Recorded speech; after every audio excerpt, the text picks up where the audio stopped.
Hello and welcome to Getaway Day. My name is Gautam, his name is Mason, and today we are podcasting for the first time in almost one full month. Does not check out. I've been here the whole time. I don't know what your problem is. I missed a lot of podcasts. Yeah, no, I mean, I may or may not have been in the hospital once, may or may not have been busy a couple times. This is on you. It's on me. But It's no on you. matter, we're here now, and we are going to get you caught up on a lot of things that have happened since the last day we podcasted with Ryan Ludus. And that was the day of the last day of the World Series. So, Dodgers are world champions. Um, but the focus of this episode is really going to be on all the other stuff that has happened um, through October when we were talking mostly playoff stuff, and then into November as a lot of other transactional type stuff has happened. We're going to Gotham, hit on, yeah. this is baseball. Literally nothing happens from the end of the World Series until the beginning of spring training. I mean, that's like October 27th until like February 10th?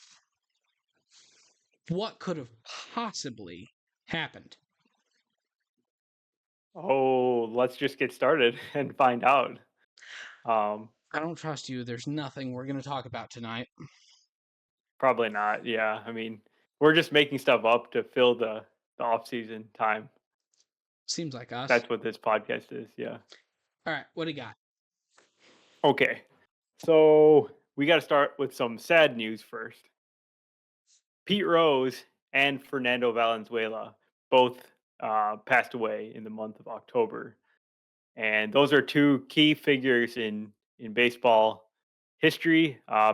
Pete Rose, of course, a very complicated legacy in baseball, being one of the greatest um, hitters of our lifetime of baseball history, really. And then obviously his later managerial time kind of tainted by his scandal of betting on baseball games when he was a manager. So that in itself like leads to a very complicated discussion when it comes to Pete Rose and his mark on the game of baseball. So what do you got on Pete Rose? So, I guess Pete Rose and Fernando Valenzuela combined. And I realize that seems weird to say because they have two entirely different careers and two entirely different uh uh uh what's the word? And not legendaries, people remembering them. You know what I'm trying to say. Yeah, I think so. That Yeah, they're just uh, but yeah. yeah. Uh God, I wish I could remember the word. But basically Pete Rose, fantastic player. Yes, legacies. Thank you, Derek. Yes, legacies. Okay. Two entirely different legacies given fantastic careers. So Pete Rose is the all time leader in hits for a career in the major leagues. I say that because Ichiro has the all time career hit record for careers across multiple leagues, being the NPB and the major leagues. But Pete Rose is the all time hits leader. He was fantastic. He played for so long. He meant so much to Major League Baseball. He became a manager. He managed his home team Reds. After, during his playing career, he went from the Reds to the Phillies. He came back and managed his Reds. It meant so much to them. And as a manager, he bet on baseball.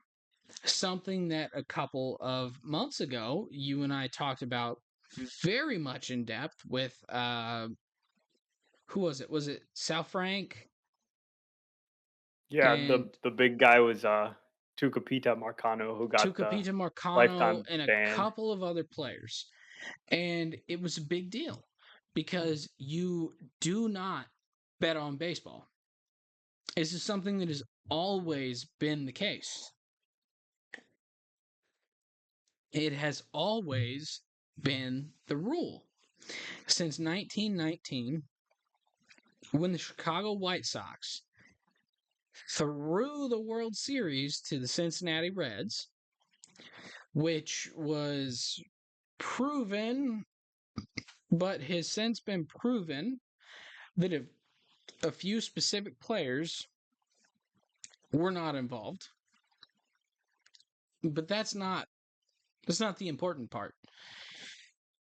People were betting on baseball. It impacted the game.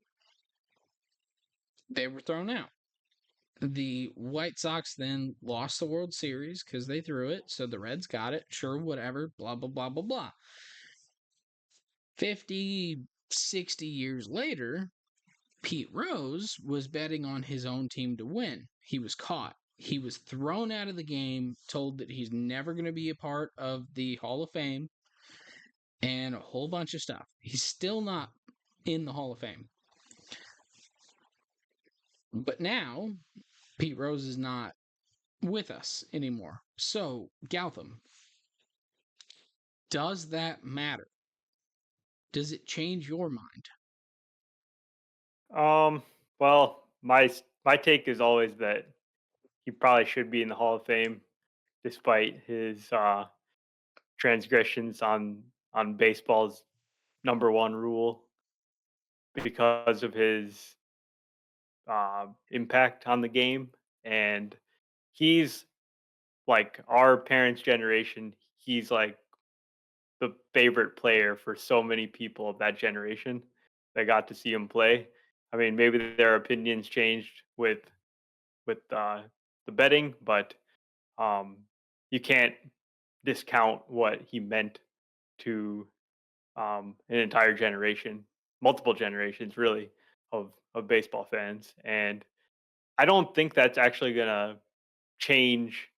I don't think he's gonna get into Hall of Fame, no matter what happens. I just think um, unless there's a totally different shift in how um, the commissioner thinks about him, or really some massive shift. But right now, I don't see how he would get in. So, I'm completely with you. The point that I would like to make, and obviously this isn't to you, this is to other people, is Pete Rose to me is probably better, I would argue, than Kennesaw Mountain Landis and Cap Anson. Guys who single handedly affected the game of baseball and changed the game for a negative reason. I think we could both agree on that, right? Hmm. But for entirely different reasons. So, Kennesaw Mountain Landis and Cap Anson, both Hall of Famers. Landis as a commissioner, Anson as a Hall of Famer for the Cubs. For both, I believe, a player and a manager. Is that correct? Yeah, I think that's right. Okay. So both of those guys single handedly tried to keep black players out of the league. They were both very much racist. They did not deny it. They kept black players out of the league, and after Landis was gone, then Jackie was able to come into the league. Landis single handedly tried to keep black players off the Cubs. And there were so many instances of this. that they are in the Hall of Fame for their contributions to the league. But if you go to the museum, which Gotham and I both have, there are asterisks. There are qualifications on different plaques for these guys that say, hey, they're here. They did XYZ for the league, but also they did ABC. That was very much not in the spirit of the major leagues. It was against what we were going for. It was against what people are going for now. And so Kennesaw Mountain Landis and Cap Anson were both very much trying to repress black athletes in the major leagues. And while you might think that that is different than gambling on the sport, a lot of people would disagree. I mean, we've talked about Andrew South Frank. We've talked about I can't remember their names, but we talked about them a couple months ago. It is wrong to bet on the sport of baseball if you have knowledge on the sport of baseball. I think we all agree on that. And so it was wrong for Pete Rose to bet on baseball with knowledge on the sport of baseball. However, I would argue Pete Rose did not just get a 1-year suspension. Pete Rose did not just get a 6-month suspension. Pete Rose did not get what we are currently giving to athletes for betting on the sport of baseball, while he was the all-time hits king, the manager of a winning team, and so much more.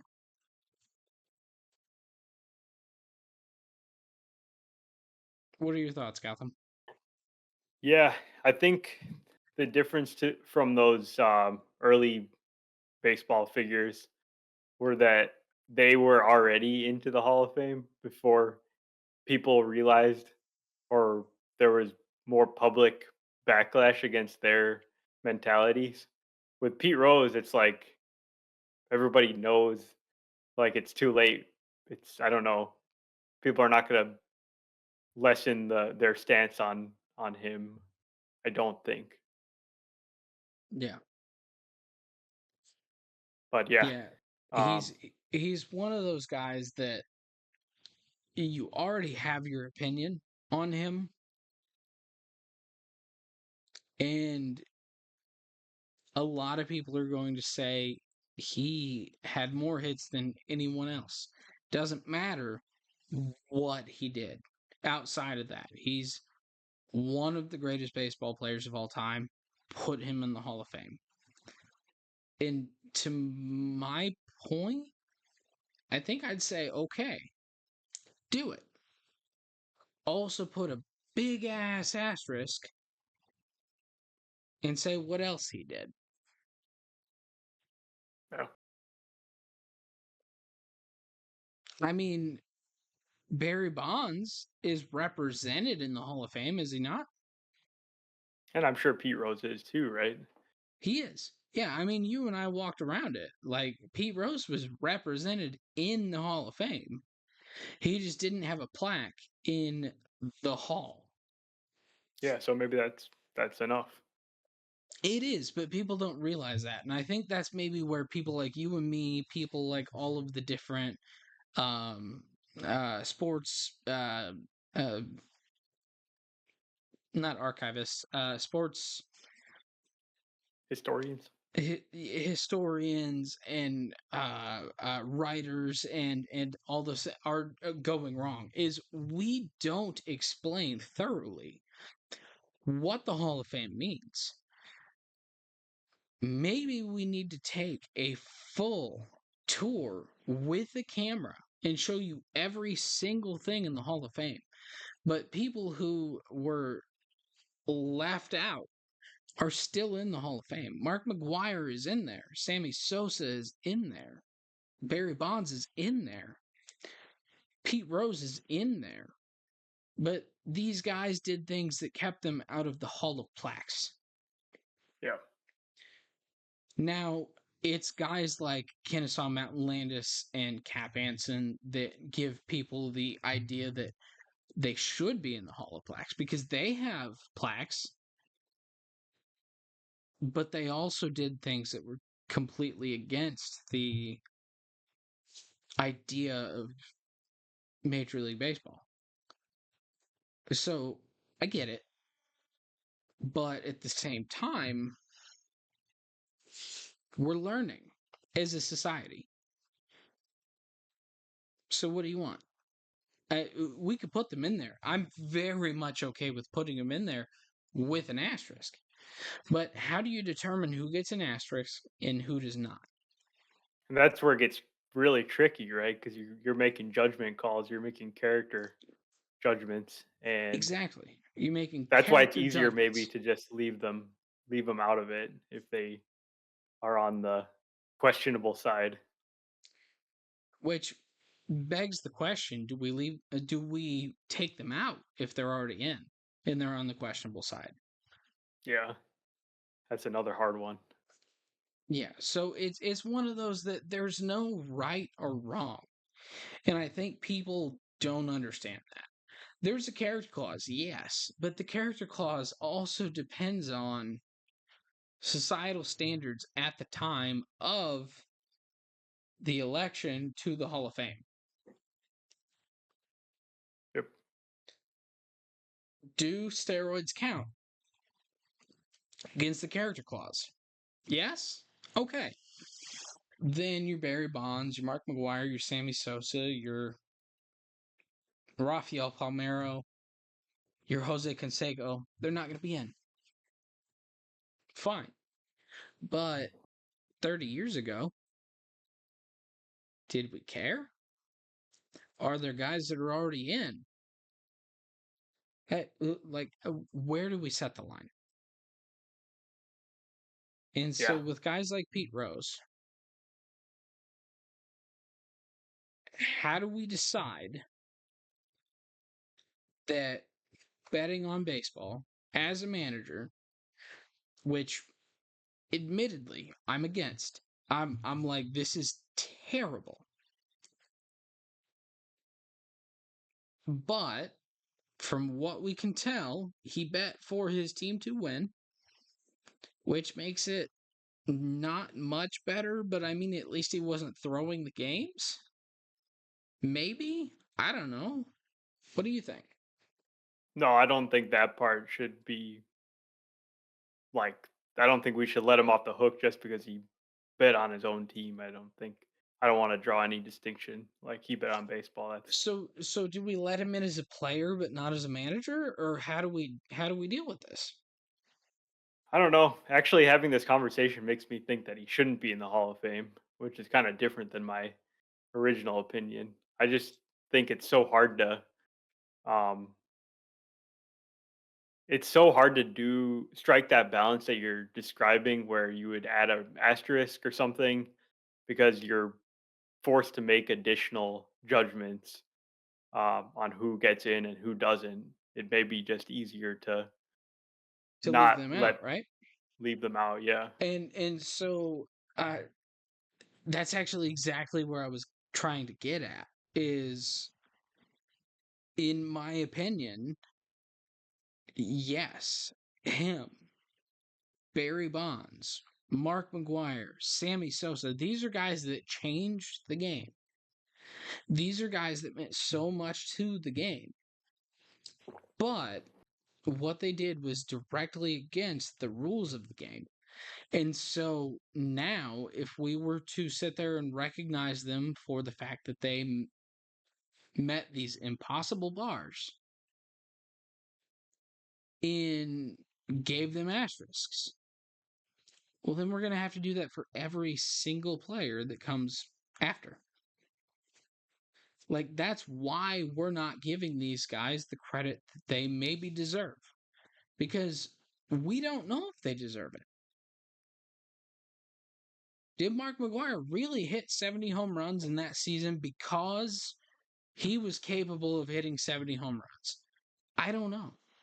Yeah. He admitted to using steroids before the Cardinals put a statue in front of the stadium, and then they left it in a warehouse. The team recognized it. So why isn't the public? All good questions. Yeah. It's a intriguing topic. All right. Well, let's talk about some other stuff too. Uh, big natural disaster happened, Hurricane Milton, and it wiped out a lot of stuff in Florida, including some big pieces of the roof of Tropicana Field. And it's going to be unplayable for all of 2025 at the minimum. And that's if they decide to make the renovations to it, which are going to cost something like $50 million. And that wouldn't Um, be for 2025. That would be for 2026. correct. Yeah, it would take at least a year to fully renovate and fix. In the meantime, in the near term, the Yankees have offered their spring training facility, Steinbrenner Field, to be the Rays' home in Tampa for 2025. So first, we'll talk about that, but then there's some longer term implications of this situation that it's kind of has the Rays in limbo. But first, 2025 Steinbrenner Field. What do you think about that?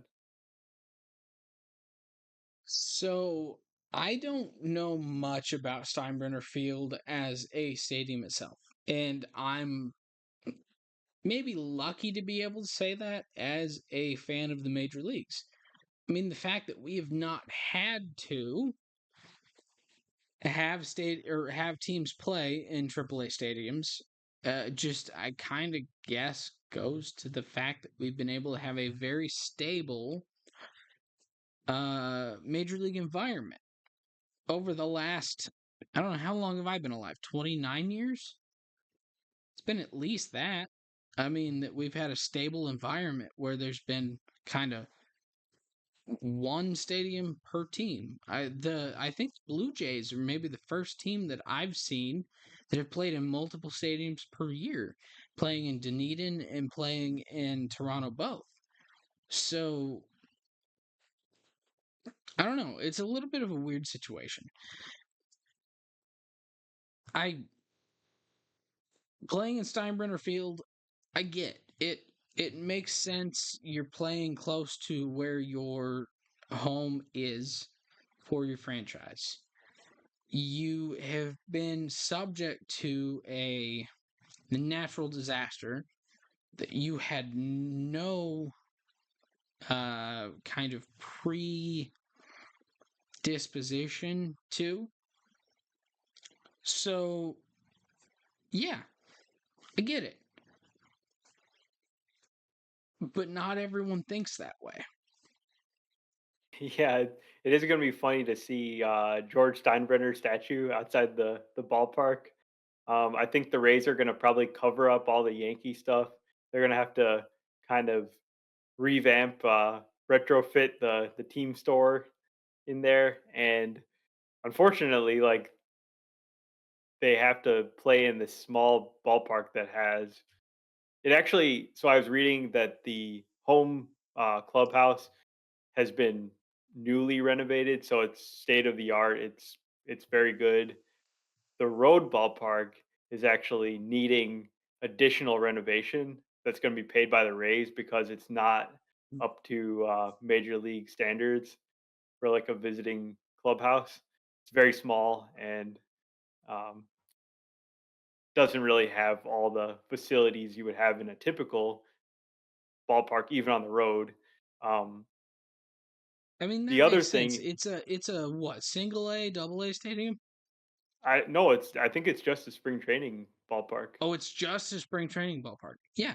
Yeah. No, that makes complete sense. I mean, look at what we're seeing in Sacramento with the A's. Like, that's not major league standard. No. And So this ballpark seats 11,000 fans. And you say, okay, the Rays don't even have any fans, but they averaged 16,000 fans this past season. So even if they sell out all their games, they're making like a way less money than they would have made uh, in the Trop. Plus, they have and to pay now $15 million to the and Yankees. and now, yeah, I was gonna say now instead of earning that money, they have to pay 15 million to the Yankees. Yep. Yeah. Actually, no, I think that may already be covered by their insurance or something. But um, anyways, it's an unusual situation, of course, because of this disaster, but it has possibly some bigger implications on the Rays staying in Tampa long term because the county that they played Pinellas in County. St. Petersburg, Pinellas County, is very upset with the Rays for moving out of Pinellas County to play at Steinbrenner Field in Tampa proper. And now the new stadium deal, which was to open a new stadium in St. Petersburg for the 2028 season, is in jeopardy. It's in danger of completely falling through. And um, yeah, this is not a good situation for Rays baseball in South Florida. I think in general. No, it's a terrible situation. I mean, so I I understand maybe 2%, 2, 2% what Pinellas County is thinking. And the politics of Pinellas County has changed since the election, and that's part of the situation at hand. And I'm not going to say whether it's good or bad. That's not on me. I don't live there. It doesn't affect me at all, except from a watching Major League Baseball perspective.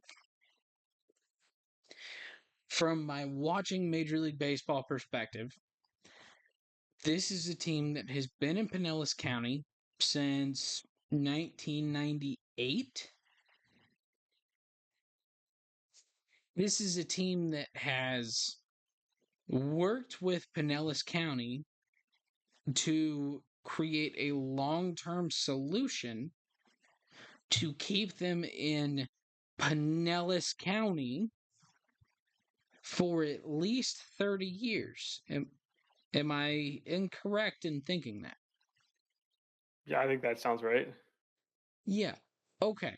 So now we're at today. This is a team that just went through a hurricane. Their stadium had the roof ripped off. It's not there. They can't play at their stadium because it is unsafe physically.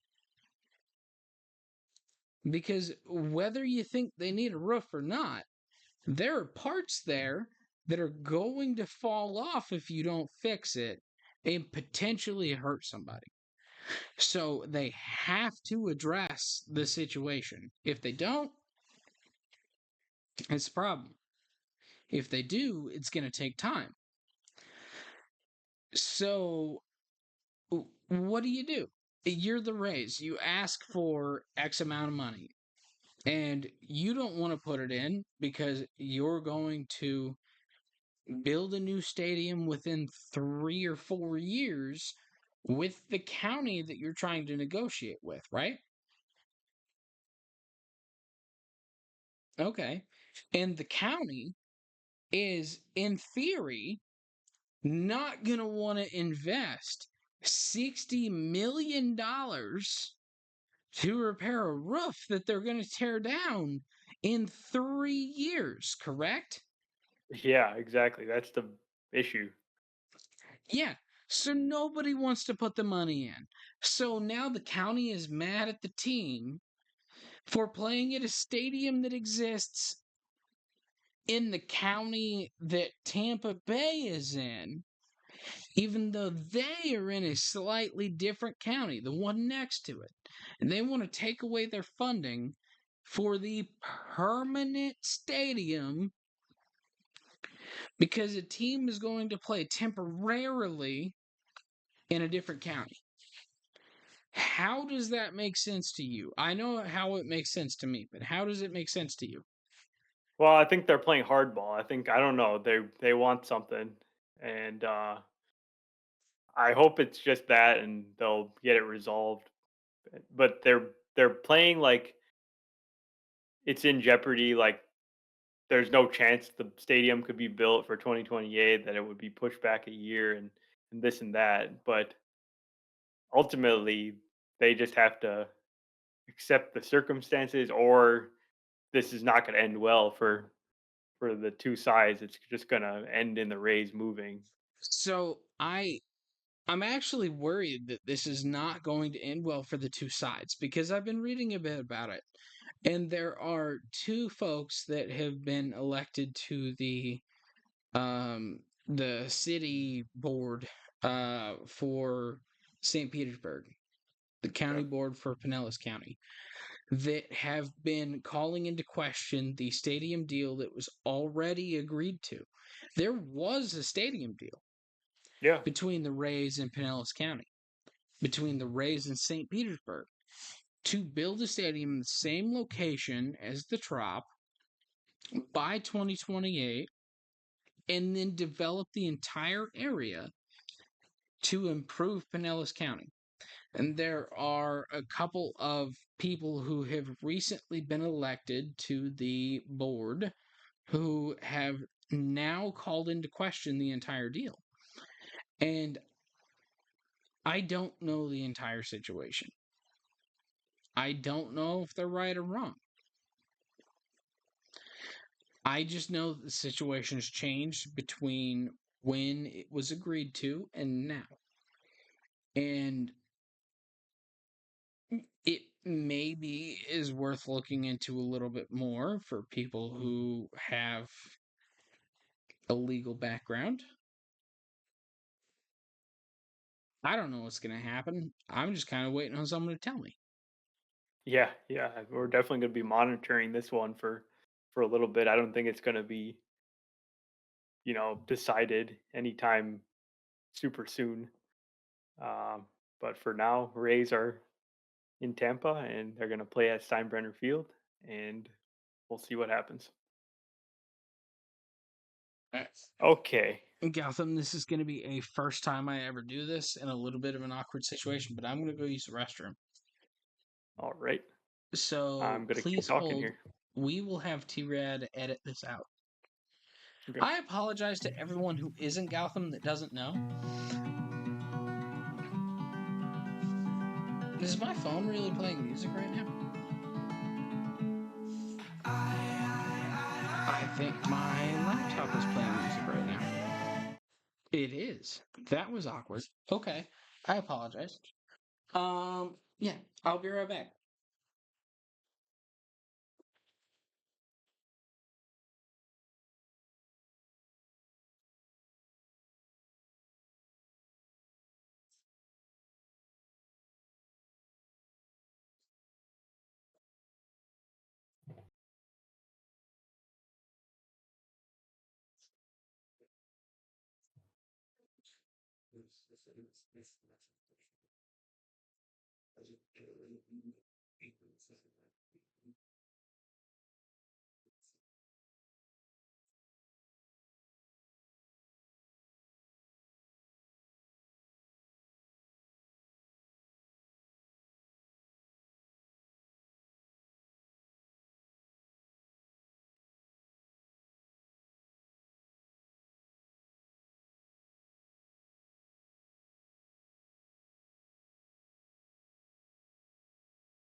All right, Gotham, I have returned.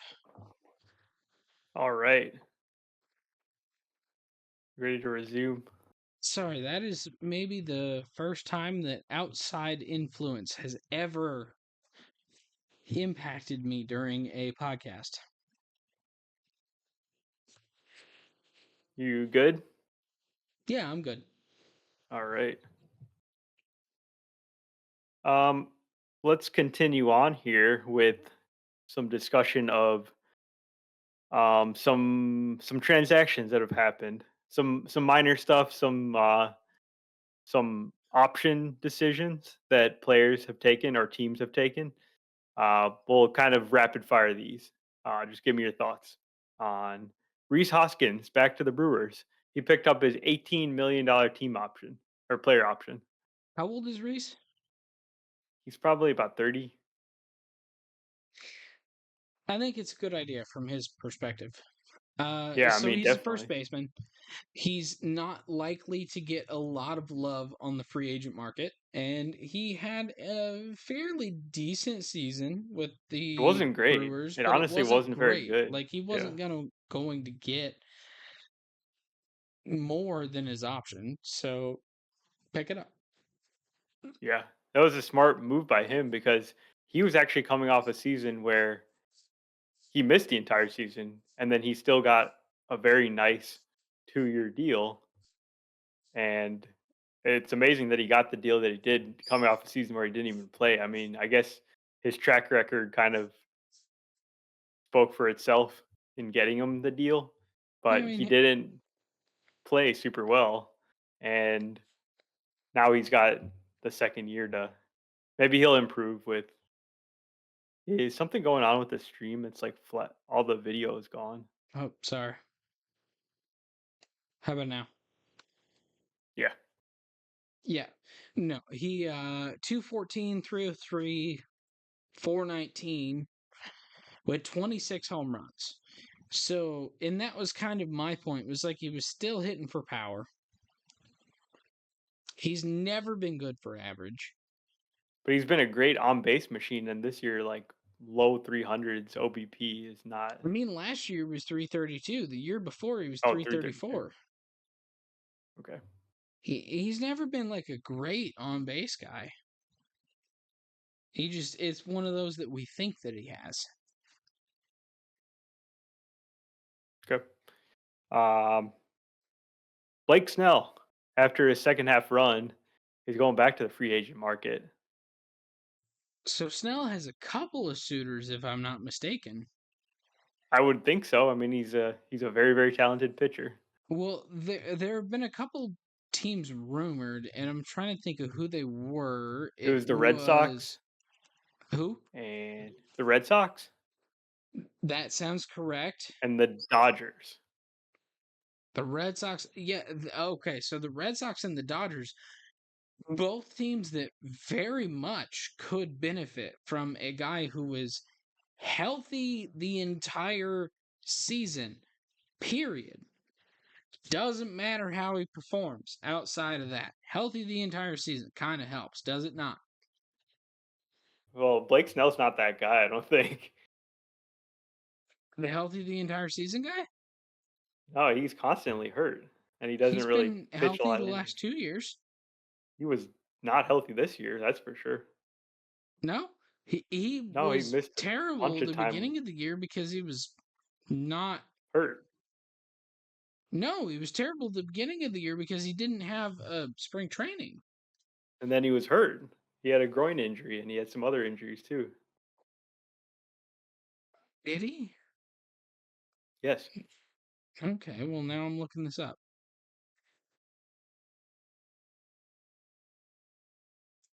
But yeah, I think he fits perfectly into the Dodgers type plan because they are they don't even look for they don't care if the guy is healthy or not. They're looking for the most talented player they can find. And Blake That Snell is is a that good guy. point. So let's see. Yeah, I guess the entire month of June. Yeah, he missed the entire month of June. And an entire month between the 19th of April and the 22nd of May. So, yes, I apologize. I have forgotten. But yes, he was very much hurt for about 2 months this year. Yeah, and that's kind of typical of Blake Snell that he's going to miss some time. He's not going to pitch deep into games because he's so walk and strikeout dependent, I guess. Or But then for an entire half of his season, he's going to be amazing. yeah, And he's going yeah, to pitch about 8 innings a game. And he's going to strike out everyone on earth. And he's going to be great. And that's yeah. exactly what he did this year. It's exactly what he did when he was with the Rays. Like, And with the Padres, I mean, it's truly remarkable. It's 4 years straight where he's had a stretch of season that's been basically top five pitcher in the league. And um, one of these years, if he was to put together, I mean, he's already won two Cy Youngs, but imagine a year where he does it for a full 6 months straight. I'm not holding out hope as he continues to get older and older, but it would be awesome to see that. counterpoint. Did you think that after Chris Sale's entire first half of his career that he would get a Cy Young in Atlanta? Not the way the last few years had gone, considering all the injuries and the fact that he was 35. That was pretty surprising, but that's not a terrible thought because Chris Sale is another guy that has that insane ability. Like he always had that top end talent that kind of like Snell. So yeah, maybe he gets healthier as he ages somehow. I wouldn't count on it, but it's possible. Anything can happen. Yeah, I mean, Chris Sale just did it. Yeah, Maybe. He did it for 1 year. We'll see if he continues it, but he did it. yeah. We'll see. Cody Bellinger opted into his contract. I was a bit surprised that he did. He's Uh, getting a lot of money. He's coming off a year that was not nearly as good as his 2023 season. He was still pretty solid, but he definitely wasn't, an all-star. He wasn't a top tier player. So it's kind of interesting because he would have been one of the best position players uh, in the market, I think. I I don't do this to you often because I do respect you a lot. And that's a very loaded statement. I don't know where And you're I going with this. and I understand that. I actually get this from Cody's perspective.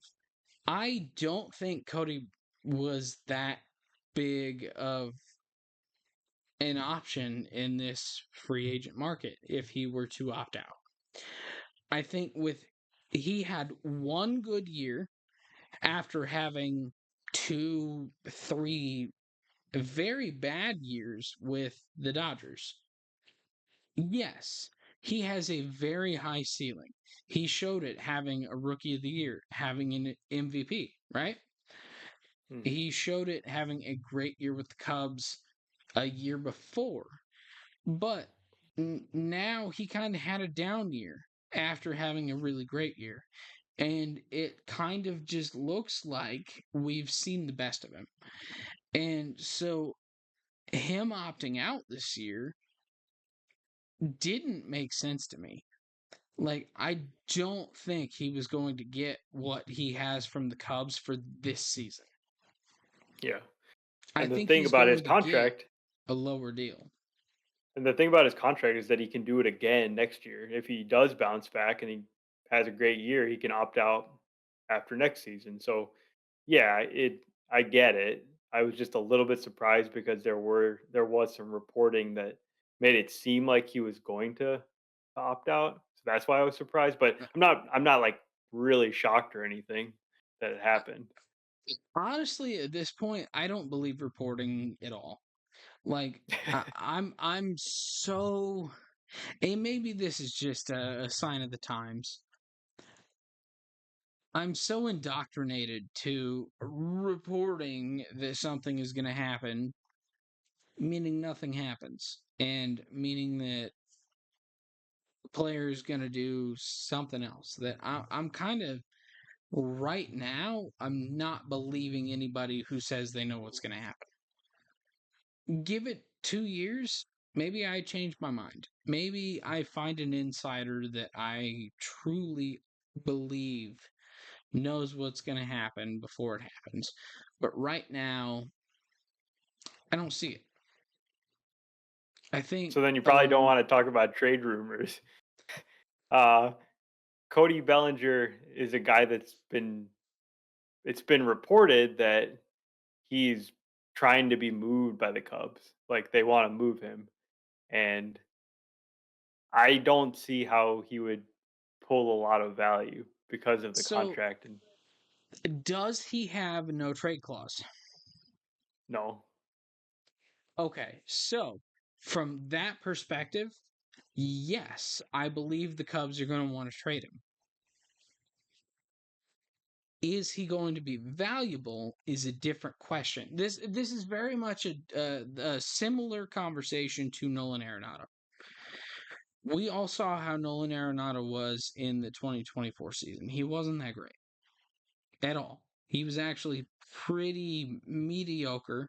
He was a 104 WRC plus guy. He was like a 102 OPS plus guy. Like he was average at best. And this is a guy with the gold glove. And that rebounded this year. I mean, you watch the guy, and yeah, defensively, he was pretty good. It seemed like a Matt Chapman a year ago kind of guy, right? yeah. Yeah. So I don't know. It like, yes, it makes sense he didn't opt out. It also makes sense that the team's going to try and trade him because the Cardinals are shopping Nolan Arenado now because they're trying to cut costs, they're trying to rebuild, and while the Cubs aren't necessarily trying to rebuild, if they can get someone who they think in 2 years is going to be worth more than Cody Bellinger is going to be in 2 years, yeah, take it. Absolutely. Well, I think it's different from what they're looking for because I think they sort of have a logjam in their outfield right now, and they have a clear need to improve with their starting pitching. So Logjam with who? it's This is a personal question. Maybe it's true, but I don't know. well, they got Crow Armstrong, they've got Hap Suzuki, and then several other young upcoming players that will come for I outfield. think the several others what I don't personally know, and that's the question that I have. Yeah, so there's Kevin Alcantara, Owen Casey. Those are the main guys. Okay, so basically you have four guys who you think should be starters, but you only have three starting spots, and you have two guys who you think could be backup guys, bench guys. Is kind of the situation. Yeah, and with the ascendance of Michael Bush, Bellinger's other position, first base, is kind of occupied as well. He can't just bounce to first base as much. Okay, that makes sense. That part you've got me hands down. It was the outfield part that I was a little bit questioning. Yeah, So and yeah, so I get why they would want to trade him, but going back to my original point, I don't think that they're going to have success trading him because of the contract and just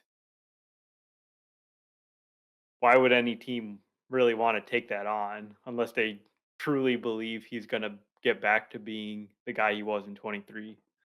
And there's not that much confidence that he is. I think he's solid. I think he's more like the player he was this past year than the all-star he was 2 years ago. yeah, I kind of believe that too. A guy who is better than average, but not enough to hang your hat on. exactly. Can't call him a star, maybe. No, Tommy Edman type. I mean, I think he hits better. Like he was still a 114 OPS plus last year, Yeah, and he but he plays defends great worse than defense. And Tommy Edman. So like what's it's a that? Tommy Edman type. What's worse than Tommy Edman? His defense. Are you kidding me? He's a Gold Glove center field type Yeah, and player who so is can play Tommy great. Edman. Okay, so it's not really. I don't think there's a Okay, huge maybe edge they're the there. same type of player. I'm just saying like the Dodgers are looking at extending Tommy Edman, and the Cubs are not looking at extending Cody Bellinger. And part of it is because maybe where the Cubs think they are. Like I Wh- I don't know. That's a good player. Is my point. Like if you have a player that you think is decent offensively and a great fielder, you keep him around. Like that's what Yeah, the no, Dodgers are thinking of I'm doing with personally, Tommy Edman. I'm totally fine with that because I like good players on my team, and I think Cody Bellinger's a good player. Yeah, And and if they find the right match for a trade, I'll get it because I know that they have other club needs. But having him on the team does not. It's not going to hurt. It's a important. He would be an important player for the team. okay, yes, I agree with that. Which I would argue is still a very Tommy Edman-esque player. Just better. That's it. I would argue they're the same. But he's a better hitter. You cannot make the argument that Tommy Edman is a better hitter than Cody Bellinger. He's not a better hitter, but I think he's a better fielder. Eh, I don't think so. Well, that's where maybe two people disagree, but Yeah, that's fine. we can't always agree or we'd not be a good podcast. Come on. Yeah, exactly. All right, what else we got? Um, this one's just a quick one. Yankees picked up Luke Weaver's option. That was just. Um, I just Yeah, wanted to no. mention it because it's like a $2.5 million option to Steal. get Steal. a top tier closer who just kind of emerged in the second half of last year as a kind of dominant reliever. That My was just point, a who in the heck expected Cardinals cast out, uh, not Blue Jays, Diamondbacks cast out, hiccup. Who expected a multi-team cast out to be a dominant closer for the Yankees in a season where they made the World Series? yeah. Like, I love Luke Weaver. I don't want anyone to ever think that at any point in time that I hated Luke Weaver because I did not. I loved him the entire time. I wanted him to be a Cardinals full-time starter and it didn't happen and they traded him and okay, I get it. I love the guy. I love him. And he just had a breakout season as a closer somehow on a team that Clay Holmes couldn't do it for. And then they went to the World Series kind of on him. Like without him, I don't think the Yankees go to a World Series. Yeah, he was huge, and I remember when he signed with the Yankees. The first time He or the signed like second time? this the second time. Okay. w- Well, the before 24, he signed like a one year $1 million contract or something with an option. Yeah, He's I like thought he signed his second deal maybe because he was yeah. on them for 2 years. He I thought he signed he a was on second deal. yeah, that's right. I think he signed like a minor league contract in 23 at the end of the season or something or Yeah, mid season. that sounds right. Yeah. So when he signed for 24, it was like it was a major league deal, but it was as small a sum of money as you can give out for a major league contract, basically. And they saw something in him, and then they helped him achieve his best success that he's ever had, and that's a credit to the Yankees there, and they've done a great job with relievers in the past too. I mean, Clay Holmes, despite a lot of his struggles, he's a success of the Yankees. I think he had some great moments and great stretches where he was Oh, absolutely absolutely. dominant. And I don't think Clay Holmes would have panned out in any other franchise. Right. Yeah. Like, what is okay? So, yes, I don't think he would have panned out in any other franchise. It it's a little bit of a who would he have signed with originally kind of question, but given where he started, I don't think he would have panned out. Luke Weaver kind of made a career out of nothing. Like, Yeah. he burned out in two franchises. It's hard to burn out in two and find a very dominant home in the third. And I love him. I love Luke Weaver. I've never hated Luke Weaver. I've always wanted him to succeed. I do think the single best thing the Yankees ever did for him was make him shave. But that's a completely separate issue. Okay. Okay. Yeah. Um, Sean Manaea opted out of his contract, so he's on the free agent He's market. going back to the And Mets. well, I mean, I think the Mets would love to have him because the guy that he was in the second half was the best Sean Manaea anybody's ever seen. Except for the Start. single game where he threw a no hitter. Yeah, that's right.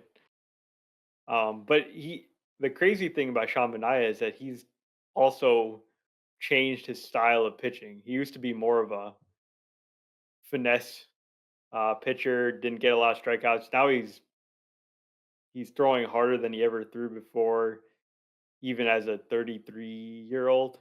Um, I think there will be several suitors for Sean Manaea for like a 3-year deal because he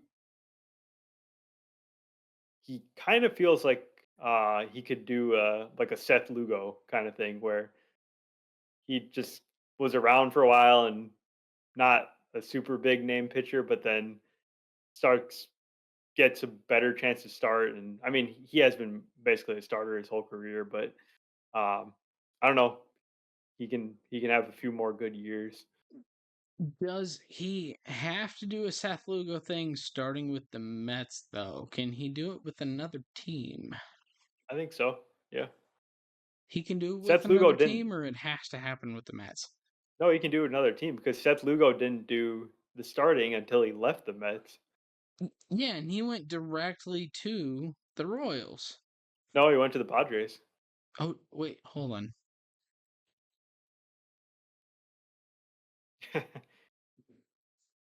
I don't remember that. Hey, did you know that that Sean Manaea was actually drafted by the Royals and he never played for them? He got traded to He got Oakland. traded from the Royals to the A's? Yep, That sucks. as a prospect, yeah. I would never want to Hey, be traded to the A's. but Sean Manaea pitch for A's playoff teams? I think. I believe so. I Yeah, believe in 20. Hold on. When were we in college? We were in college from 14 to 18. yeah. They would have had some. They definitely 15 to had some 18. playoff. 15 to 18. So 16, I think he pitched for an A's playoff team. Probably, yeah. Probably 2014, maybe. For those of you that are unaware of what we're talking about, Shaw Mania went to Indiana State, and we went to another college in Terre Haute, Indiana. So We were kind of, if you think about it, Shamania adjacent. Yeah, 2016 was his rookie year where he put up a 3-WAR season. So, yeah. Checks out. When did he have the no hitter? 17? Oh, I think that was 17, yeah.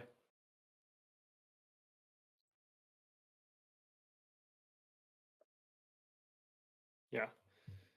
Um, I'm gonna jump ahead here. Oh yeah. So, We haven't talked about Soto yet, and he's on the title. yeah, we talk about Soto then. So Juan Soto is a free agent I after his don't believe awesome you. season with the Yankees. You Terrible don't believe season me, with the but it's true. Yankees. He is expected to receive some offers from teams starting this week. He's already met with a handful of teams, including the Yankees, the Mets, the Blue Jays, the Red Sox, the Dodgers, the Phillies, the Giants, the Rays, and the Royals have also expressed interest. Probably other teams that have called him. Maybe he Can, won't take their calls, but he should take their calls can probably. I actually start this? Yeah. So he met with the Yankees, the team that he has already played for. You know who else met with Hal Steinbrenner about Juan Soto? I Do you don't know. know? Uh, Not sure. Scott Boris. Aaron Judge.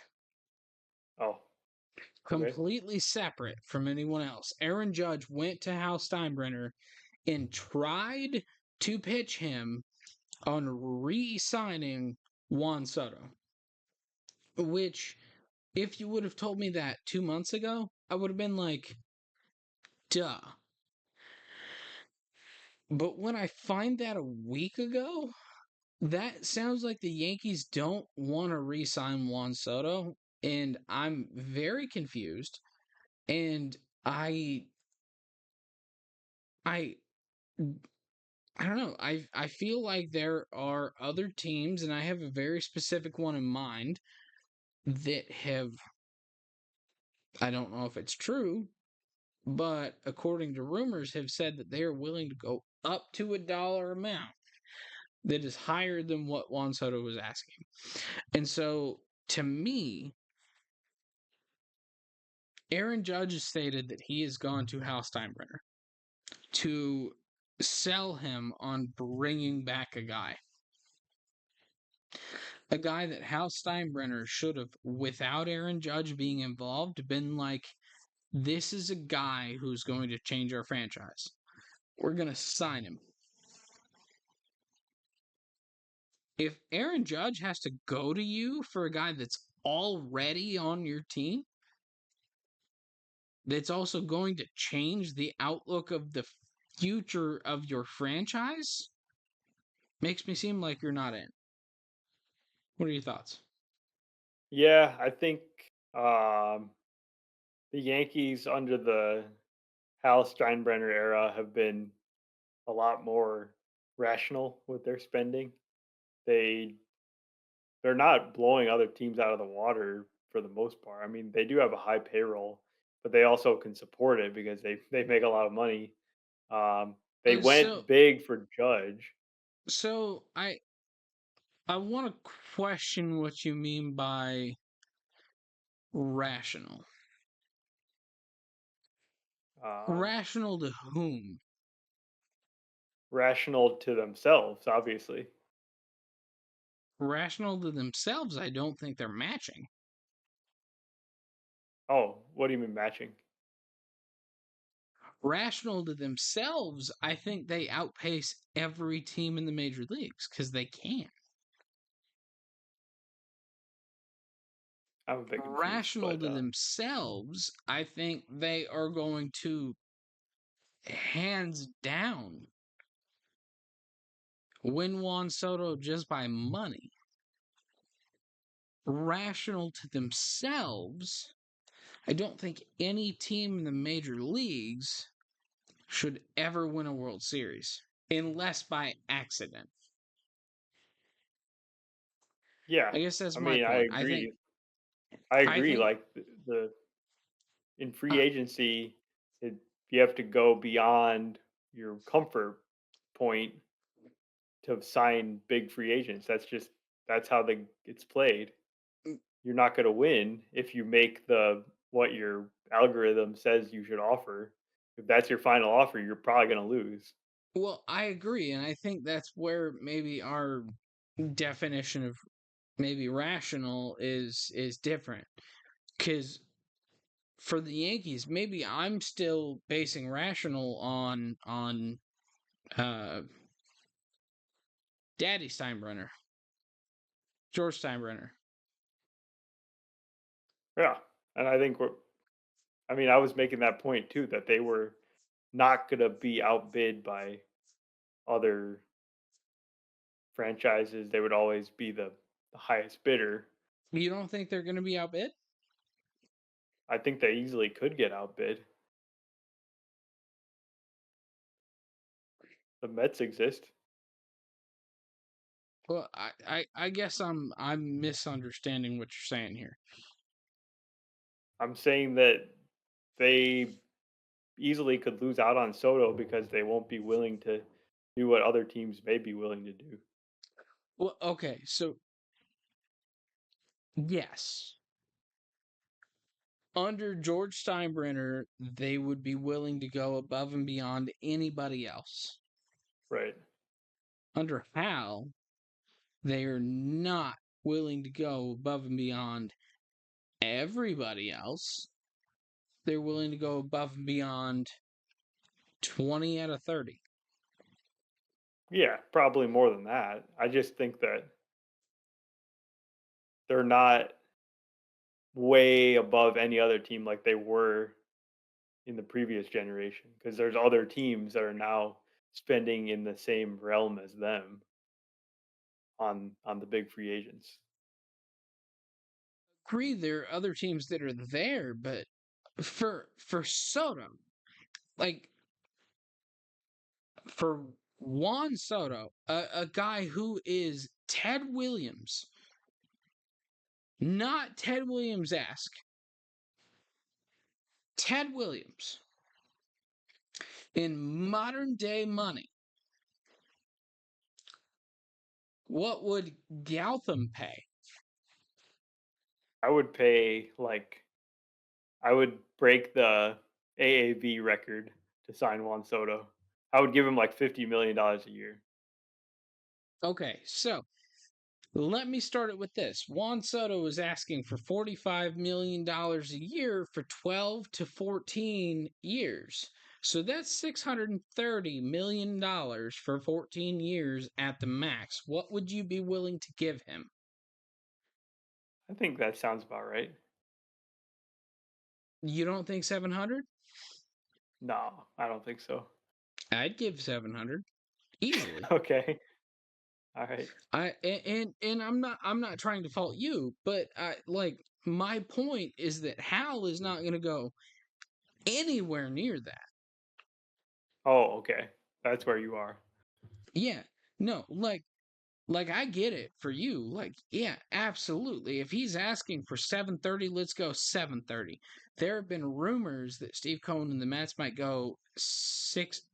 Did I say 730? 630. Sorry. 630. There have been rumors that Steve Cohen and the Mets are going to go 660. And if they do that, if he goes anywhere but the Mets, he has to be going because he doesn't believe that the Mets can win a World Series. That's it. That's the only reason. And also, I Yeah. would argue that's still dumb. I think Soto's going to take the best offer. That's what it is. You think he's And taking the that money? well, when I say best offer, it's two things. It's money. Money is going to play a huge factor, and if anybody who says it's not going to matter, it's not. I don't agree. I don't think that's true. But He's a Boris also, client. I think money is number one. money may be number one, but number two is certainly the opportunity, and with like chances to win World Series.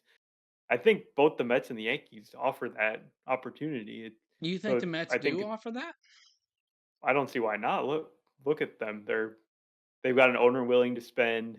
They've got another superstar in Lindor. They've got uh, they just How went to the championship series. Like they're a good team. so how uh, how much or how long is Lindor there? He's got like 8 more years. He's got 8 more years? Okay. So that being said, Soto and Lindor, yes, absolutely. They are going to take that team a long way. Now, this is a team that also needs to make sure that if they spend $630 million on Juan Soto, which is very justified for any team. I don't want to accidentally sound like I think that he's not worth that, because I think he's worth maybe more. I would argue maybe close to, what Shohei's got deferred. I would argue Soto's worth that. I Soto's guess not going to like pitch. the let's talk about downside of Juan Soto though. How long is this guy going to be able to play the outfield? He's not a very good outfielder now, and he's 25 years old. I feel like this guy's going to end up a DH in less than 5 years. Ohtani doesn't play the outfield now. How long But do you he think he's offers going to be able to other. pitch? But he gives pitching. He gives base running. How long do you think he's going to be able to pitch? I don't know. He's probably at least a few more years. At least 5 more years. Okay, I think Soto's going to be able to play the outfield at least a few more years. Yeah. Not very well though. And that's the difference. But how much do you outweigh what Juan Soto's going to give you offensively from a hitting? I don't want to say a home run perspective, because Shohei literally just gave us 50 home runs.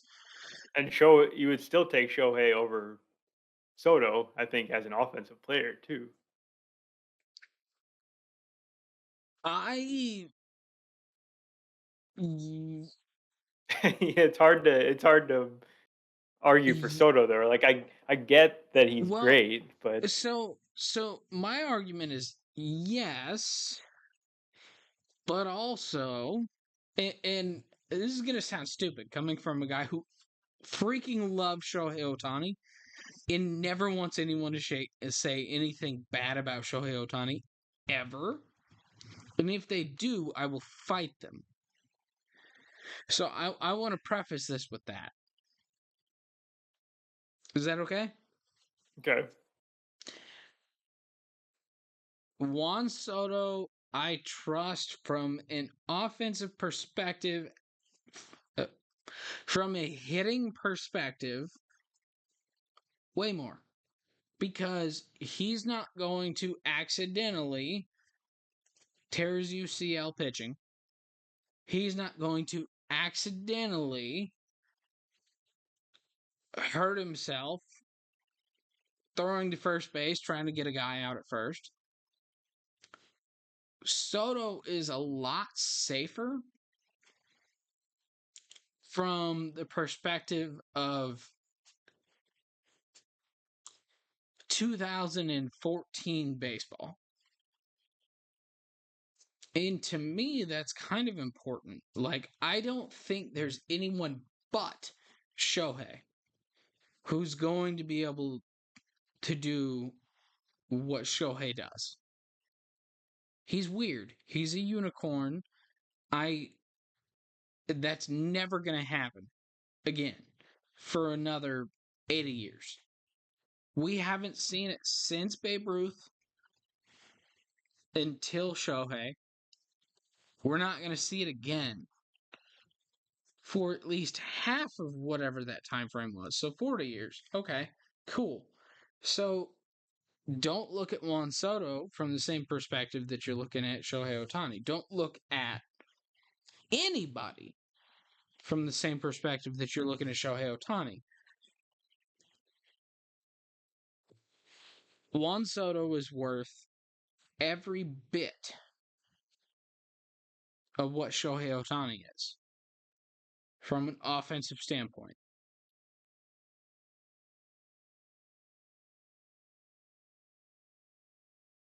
Yeah, I think they're definitely in the same realm for sure.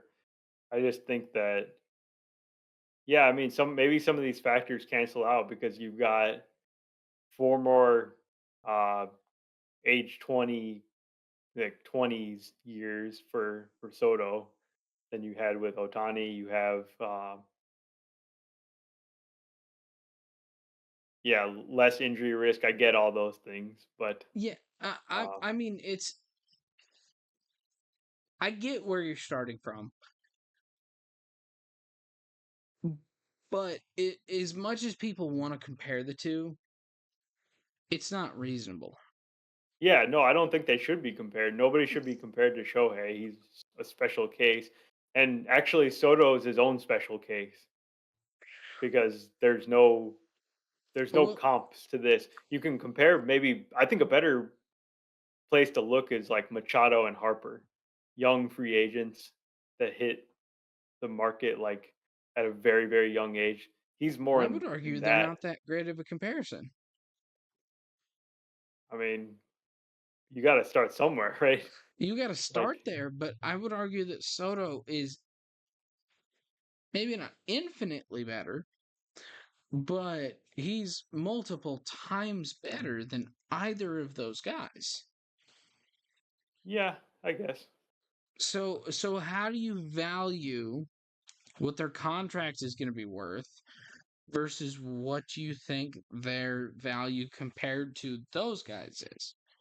Like those guys both got what, 400 million? Not even.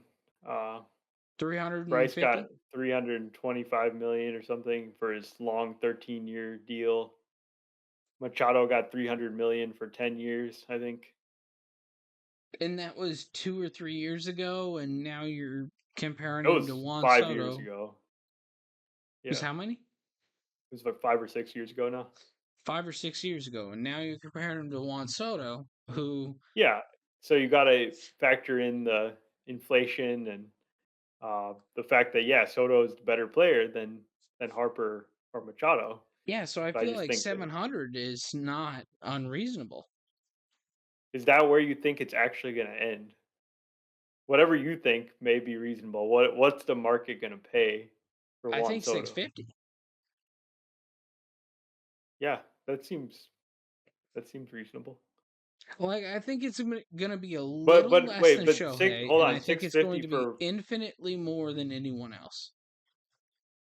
um I don't think that's what infinite means, but um how many Mm, years for Juan Soto? 14. 14. Okay. Yeah. Take him to his year 40.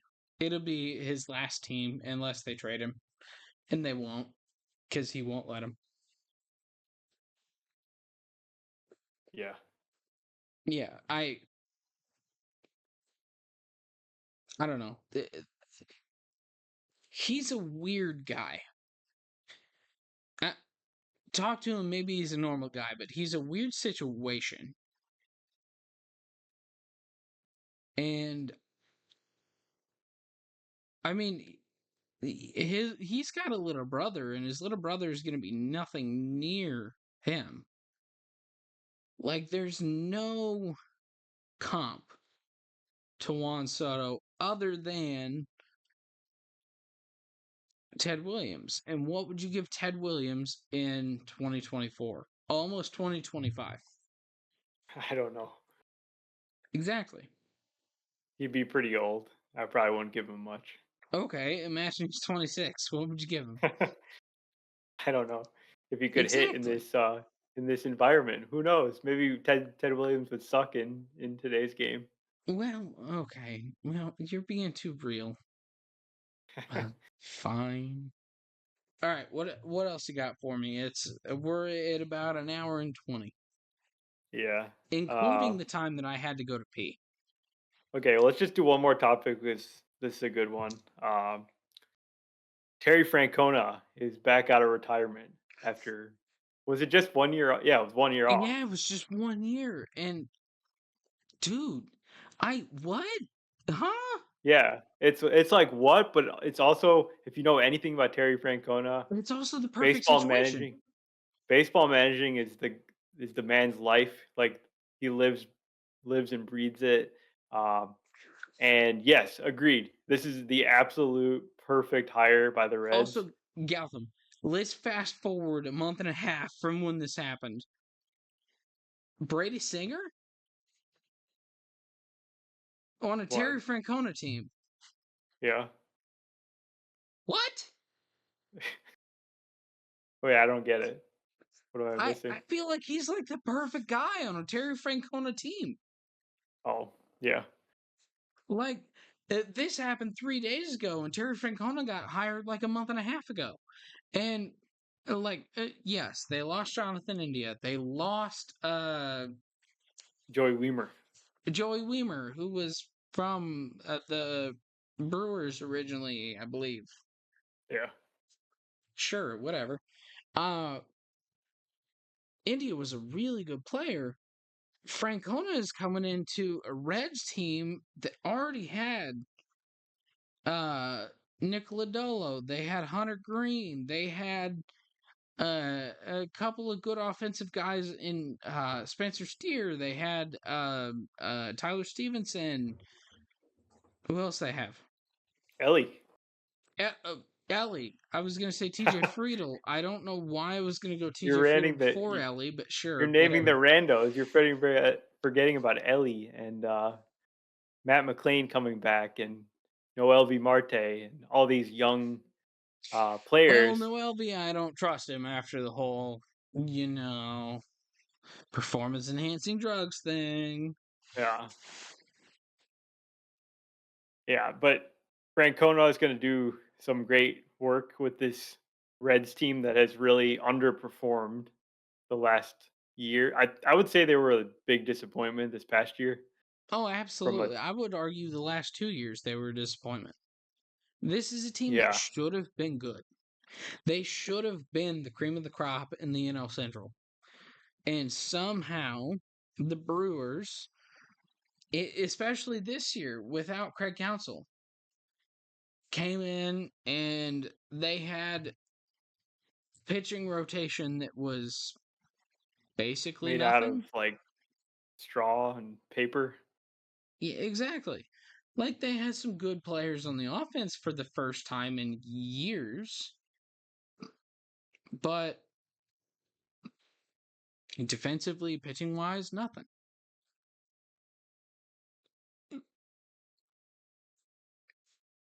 Yeah, great move, and um,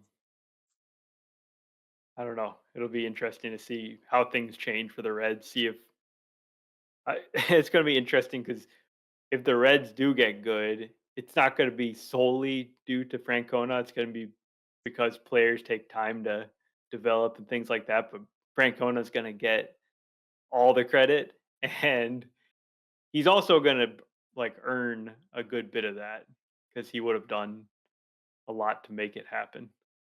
I mean, I would argue that he deserves a lot of that if they develop, because I mean, we've seen like Nick Senzel and some other guys that were supposed to be really good for the Reds that they had their time and it didn't happen. Yeah, And absolutely. not all of that is the manager, it's the other coaches that are in the system. But let's be real. The manager does have a significant amount to do with that. Surely, yes. All right. Well, we hit on some stuff. Uh, we got to keep this up. Hopefully, we can podcast again soon. Um, thank you all for joining us, and hope you have a safe and happy Thanksgiving. We will try and be